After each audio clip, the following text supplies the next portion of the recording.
Hey, it's Tony talking Car Biz. In today's vehicle video training, we're going to talk about monthly payment. It was the subject of the sales meeting this morning, monthly payment. Now, for years and years, people have been coming in looking for $300 car payments, particularly in the used car department, $400 car payments on the new car department. Now, 4 years after COVID, we have seen prices on both new and used vehicles skyrocket. Used vehicles have went way up. New car prices also have went up. In fact, when you walk out onto the average used car lot, the average price of a used car today is in that $30,000 price range. There are some $15,000 cars available, but typically those are 6 to 8 to 10-year-old vehicles with 100,000 plus miles on them. And consumers who haven't bought a car post-COVID are frankly surprised and shocked by the price of cars. So we're still getting these folks coming in saying, I want a $300 car payment, or maybe on a new car, they're thinking $400 or $500 car payments. Of course, those types of payments are possible with certain variables coming into play to make that happen. So let's talk about the conversation around monthly payment with the consumer who comes in and are payment sensitive. Now, I personally don't like to bring up the subject of payment or even talk about the subject of payment until I find the actual vehicle that fits their wants and needs. We all know and think that, hey, price doesn't matter if it's not the right car. Well, the bottom line is price does matter even if it's not the right car. And we know that because there are literally millions of people that buy the wrong car because it was the right price. Special finance is an example of that. So people do buy the wrong car because of price. Happens every single day. So price does matter. Payments do matter. Now, I don't generally like asking the question, do you have monthly payments now? What have you budget? How much do you want your payment or range are you going to? I'm not into asking those questions. Now, I will talk about them, and there's an appropriate time and place to do that, and that's when we're sitting down and talking and working through the numbers. But first comes the vehicle selection.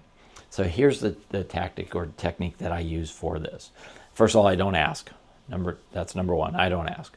But number two is they might ask, and they probably will, or they'll make a statement. I'm trying to keep my payment around $300, right? So what I want to learn from the customer is if payment's important to you, I want to learn, number one, how they got their payment to where it is, okay? Now, what I know is if I can find out how the consumer bought or made their last decision to purchase, what variables, what were the things that caused them to pull the trigger and make the decision. That is, if I can find out how they did it last time, if I can improve on that, I can probably help them do it this time. So if a customer's price or payment sensitive, I'm going to ask them, what's your monthly payment now? Well, my payment's $300 a month. Wow, $300 a month. How did you get them so low? Right? So do you have monthly payments now? Yes, I do. How much do you pay now? $300 a month. Wow, great. How did you get them so low? Okay, so I want to start by letting them know that whatever payment they have now is low, right? They bought it on pre-COVID. They've been comfortable with that payment for years. So how did you get them so low? Well, I had down payment. I had a trade-in. So is it fair to say that you had equity in your trade-in? Yeah, I had some equity, or it was paid off. So I want to find out how they got their payments to where they are. Well, I did 84-month term. I want to find out how they got their payments so low. Now, how do I know they're so low? Well, they're so low because this customer said yes to that payment. And not many people say yes to a high payment, but they'll say yes to a low payment. So if they said yes to the payment, let's just assume it's low for them. And it has been. Now, is it also fair to say that when customers go out to shop for cars, they've done their homework? And they might tell you they want to keep their payments the same, but they in their mind, in their heart, know that their payments are going up. It's just not realistic to think that you can be driving this old thing at this low payment and move up to this new thing and keep your payments here. It's not something generally people are thinking of doing, but they'll tell you their current payment because they want you to chase that payment, because they want to stay close to that payment. It doesn't mean they want to be at that payment, but a lot of times they will say, well, I want to be around, I'm paying $300 now, I want to be around $300. So great, how'd you get them so low? Well, I had a trade-in, I had down payment, I did a longer term, okay? Boom. esteem them. And then the next question, I'm going to ask 2 follow-up questions to that. By the way, on your next vehicle, what are the must-haves? What are the things you must have on your next car? Well, I got to have this and I got to have that. Okay, great. And what are the things you'd like to have on your, well, I'd like to have this, I'd like to have that. Okay, great. All right, so now I know what their monthly payment is. I know how they got to their monthly payment, and I know what their must-haves are, and I know what their like-to-haves are. And I'm going to follow up by this. So what are you paying now? I pay $300. Well, how'd you get them so low? Well, I had down payment. Okay, great. On your next vehicle, what are the things you must have? I must have this, I must have that. What are the things you like to have? Well, I'd like to have this, I'd like to have that.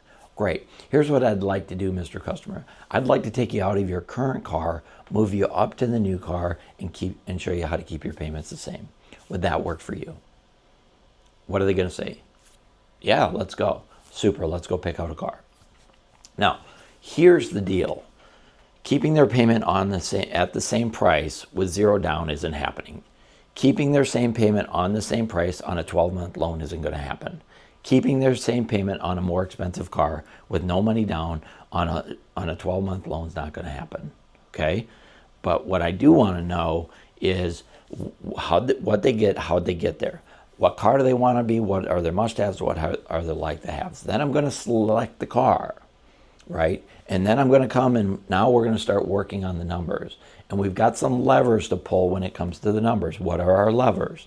Well, we've got the price lever, we've got the payment lever, we've got the down payment lever, we've got the interest rate lever, we've got the vehicle lever, which could be conjoined to the price lever, right? But it's not necessarily. I should say we got the switch lever. So we've got five levers we can pull here to move things around in an effort to try to work up a monthly payment they can agree to.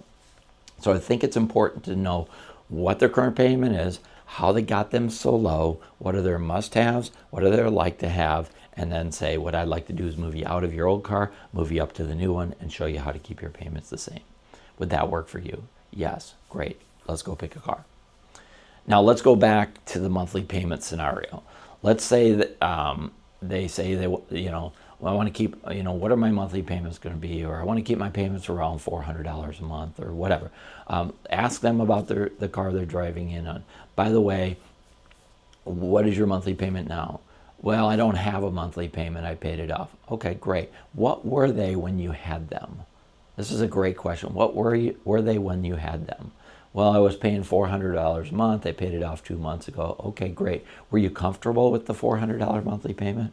Oh yeah, I guess I got it paid off, right? That's another great question. When you ask them what are you paying now, and they say $400 a month, say, boy, how did you get them so low? Well, I put some money down. I had a trade-in. Great. Are you comfortable with that payment? Yes, I am. Terrific. What are your must-haves? What are your like-to-haves? That "are you comfortable with your current monthly payment" is a very strong statement because it conveys to them the message that you want to help them keep it there. You want to show them how to keep it at $400 a month. So you're on their side. Are you comfortable with $400 a month? Yeah, I am. I could go a little higher, but yeah, that's kind of where I wanted to stay. Okay, great. And then must-haves, like-to-haves. And now, what do I know? If I ask them if they had payments but they paid it off, I know that I've got a consumer that would like to be debt-free. They drove the car long enough to pay it all off, right? But I also know that I have a consumer here that's willing to go into debt for the next one because they're asking me about monthly payments. So now on the next vehicle, maybe I'm going to offer them a short-term loan.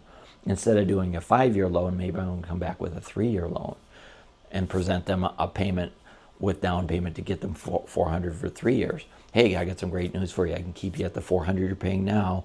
And because it seems like you like to pay your car off and have a paid for car, we could go with a 3-year term at $400 a month. All we'd need to do is put down $12,000 and we can keep your payment the same and we can stay on a short-term loan. Would that work for you? Now I know you might be thinking, well, who has $12,000 to put down? I don't know, maybe they do. I didn't ask them. What I did say is I'm going to show you how to keep them at $400 a month, and I am showing them, 48 months, $400 a month, $12,000 down. And now we can start to work the deal. And that's where we get into the negotiation of the deal where, well, I want to be at 400, but I don't have $1,200 down. Well, no problem. We could go 10,000 down and your payment would go up 425 with that. No, I don't really have even 10,000. Well, we could go half of that. If we go $5,000 down, now your payment's going to be 500 a month. So that's the pulling of the levers. But let's not pull the levers until we land on a car. I hope you found this helpful. The up and show technique's really great. What I'd like to do is take you out of your old car, move you up to the new one, show you how to keep your payments the same. Would that work for you? This is Tony talking Car Biz. Thanks for watching.